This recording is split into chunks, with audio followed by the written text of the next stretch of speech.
So, hello, what's up mga sangkay? Magandang oras po sa inyong lahat. Pag-usapan po natin ngayon mga sangkay, itong malaking plano ni PBBM mga sangkay sa militar ng ating bansa. Abay, plano na raw pong bumili ng submarine. Isang pangarap lamang po itong mga sangkay pero mukhang magkakatotoo na.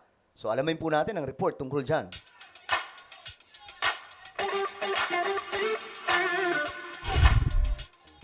Yo, what's up guys? This is me, Sangkay Janjan, and I'm back for another vlog tray. Kamusta po ang lahat ng ating mga kababayan? Sa lahat po ng mga Solid Sangkay, mag-comment po kayo sa ibaba ng hashtag Solid Sangkay kasama po ang inyong mga lugar para magkakilala po tayo dito sa YouTube. At sa lahat ng mga hindi pa po nakakapag-subscribe, no? Eto, tayo po ay road to 2 million subscribers na. So kung ikaw ay gusto mong malaman yung mga nangyayari sa ating gobyerno ngayon, mga project ng ating pamahalaan, abay ang gawin mo lamang, isubscribe nyo po itong ating YouTube channel. Okay, makikita nyo po yung subscribe button sa baba ng video na to. I-click nyo po yung subscribe, i-click ang bell, at i-click nyo po yung all. Sa mga nanonood po sa Facebook, i-follow nyo po yung ating Facebook page. Okay, very interesting, no? Itong ating pag-uusapan ngayon. Dahil alam nyo, pangarap lamang po ito ni Pangulong Ferdinand E. Marcos noon na bumili mga sangkay ng submarine. Pero ngayon, target na po ni PBBM na bumili na ito mga sangkay. Sabi ko nga sa inyo, itong taon, 2025, ito po yung pinakamatinding taon sa administrasyong ito dahil sandamakmak na mga project ang maipapagawa. Bukod pa po yan mga sangkay sa napakaraming project na pinagawa na po niya o pinapagawa ngayon simula po nung naupo siya bilang Pangulo ng Pilipinas. At sabi ko nga mga sangkay, kulang na kulang po talaga yung 6 years para ipagpatuloy po yung mga proyektong ito. So eto mga sangkay, ang plano. Ang Philippine Military daw po ay ngayon ina-upgrade po yung lahat po ng mga sandatahan na mayroon po sila, lahat po ng mga gamit na mayroon po sila. Kasama po dito mga sangkay, itong BrahMos, i-upgrade din po nila mga sangkay. Kaya sabi po dito, the Philippines is looking to buy more military hardware to modernize its arsenal, including additional BrahMos missiles. Mula daw po sa India. Ayan mga sangkay. And at least 2, ito pang matindi, bibili din daw po ng 2 submarine. Abay, mga sangkay, sana po mangyari ito, no? 2 submarine. First time po mangyayari. Kung sakaling matutupad ito at magagawa ni PBBM, abay, malaking pasabog po ito sa administrasyon niya, mga sangkay. Ito yung submarine, tingnan po natin. Para po mas lalo po tayong ma-excite, no? Tungkol po dito. Submarine. Oh.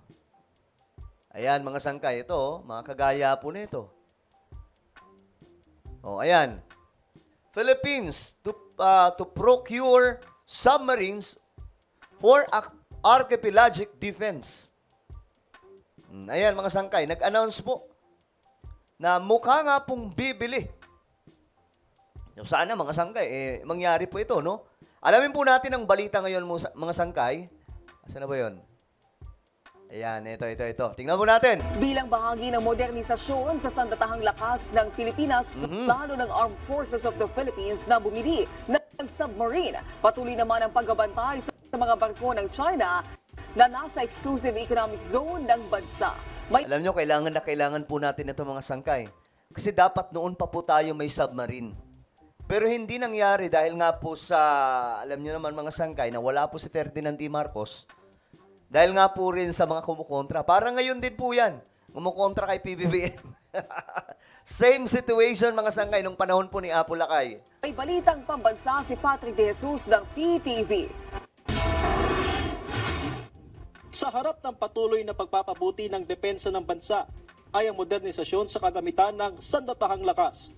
Ayon kay AFP Chief of Staff, General Romeo Browner Jr., hindi pa rin nawawala sa plano ang pagbili ng submarine sa ilalim ng AFP Modernization Program Horizon 3. So sana mga sangkay, mangyari na po ito, no? wag nang magpatumpik-tumpik pa ngayong taon eh. Sana maano na natin 'to sana mga sangkay gumagana na po yung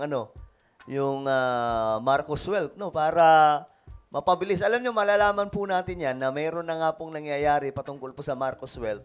Kapag ka nakikita po natin na itong mga imposibleng mga proyekto, nangyayari na. Kapag mangyayari po yan, alam nyo na yan, mga sangkay, kahit hindi po i-broadcast sa media. Hopefully, no, it's a dream for us to get at least 2 submarines. Grabe, 2 submarine ito, guys. We are an archipelago, and so we have to have this type of capability because it's really difficult to defend the entire archipelago, no, Correct. without submarines.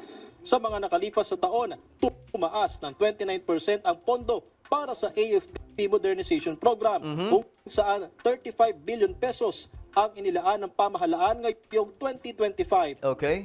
Aminado si General Browner na hindi pa ito sapat, lalo't may mga binabayaran din na multi-year contracts sa mga naunang binili na kagamitan. Pero ginagawan niya ng paraan para magkaroon ng karagdagang pondo sa tulong ng local at foreign financing. Okay, yan ang interesting mga sangkay. Local and foreign financing. Marahil mga sangkay, ito nga ang sinasabi ng iba na baka daw po baka may ginagawa lang sila PBBM na frontline na mga halimbawa, mga foreign, kunwari sila yung nagpa-fund. Pero ang totoo mga sangkay, ito na pala yung Marcos Wealth. Hindi po natin masyadong ngayon mga sangkay. Pero, kumbaga, nakakatuwa na may mga ganito ng klaseng plano. No, na ito yung direksyon. Sana, mabili po yan mga sangkay. Nang sa ganun, masyado pong maangat po yung natin, yung sandatahan ng Pilipinas. Kasi, kaya po tayo inaano-ano lang nitong China kasi nakikita po nila na yung mga barko natin para mga bangka lamang, di ba? In fact, we have had some offers already.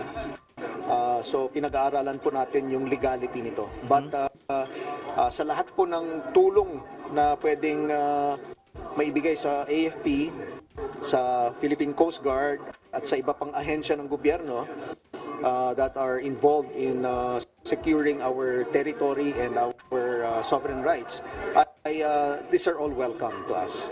Ngayong taon, inaasahan ang delivery ng 2 bagong corvette mula sa South Korea.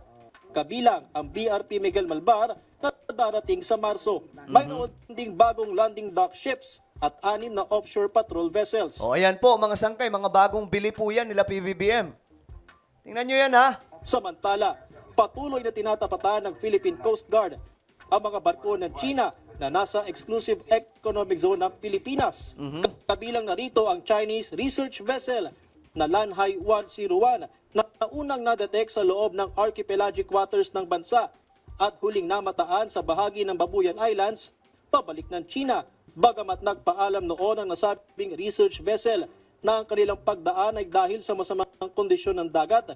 Sa kanlurang bahagi ng Palawan, may napansing kahina-hinala ang PCG sa paglalayag nito kung saan nagpatay ito ng automatic identification system o transponder. It keeps on entering the contiguous zone natin. No? Mini-maintain niya yung 23, 24, 25 nautical miles off the coast of our coastline. So, although BRP Cabra keeps on pushing her further away from our contiguous zone, and yet insisting pa rin siyang pumasok. Binabantayan naman ngayon ng BRP Cabra. Grabe, no? Talagang puspusan po yung pagbabantay ngayon ng mga otoridad natin, ng mga PCG natin, mga sangkay sa buong teritoryo natin. Pati po yung Navy natin, talagang naka-alerto. So, kaya, kailangan ma-modernize o mas makabili pa ng mas marami pang mga barko. Pagkakaalam ko mga sangkay, sobrang daming mga barko ng PCG ang mabibili sa taong ito mga sangkay. So abangan po natin yan. At China Coast Guard 3304 na lumapit ng 43 nautical miles mula sa Pangasinan. Sa Baho de Masinloc, 4 na barko pa ng China Coast Guard ang nananatili at pinakabagong dumating dito ang CCG 5303 habang naroon pa rin ang The Monster Ship.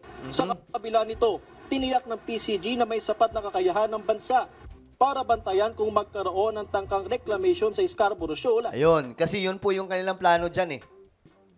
Mawa po ng artificial island na naman.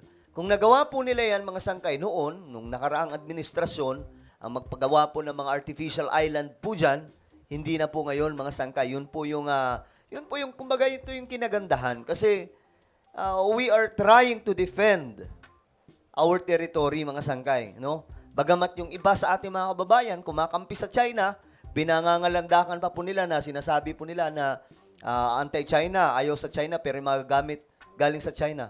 Well, anong kinalaman? Di ba, anong kinalaman doon? Hindi naman ibig sabihin na bumibili tayo ng mga Chinese product, hindi iwawalang bahala na po natin yung ating teritoryo. Magpasalamat sila kasi binibili po natin at tumatanggap tayo ng mga produkto galing sa kanila. Di ba? Well, ano po ang inyong opinion ngayon mga sangkay? Ito ay napakagandang plano. Bibili daw po ng submarine ang Pilipinas. What do you think, guys? Ito ba ay maganda, mga sangkay? And what if? Ito po ay dream. Ito po ay pangarap, mga sangkay. Wala po tayo niyan eh. So what if makabili po talaga? Ano ang inyong reaksyon? First time po yan na mangyayari kung sakasakali. Just comment down below ano po inyong mga opinion. Meron po tayong YouTube channel. Ito po ay Sangkay Revelation. Hanapin niyo po ito sa YouTube, guys. Ayan po, mga sangkay. Hanapin niyo po ito sa YouTube. Kapag nakita niyo na, i-click niyo po yung subscribe, i-click ang bell, at i-click niyo po yung all. Ako na po ay magpapaalam. Mag-iingat pong lahat. God bless everyone.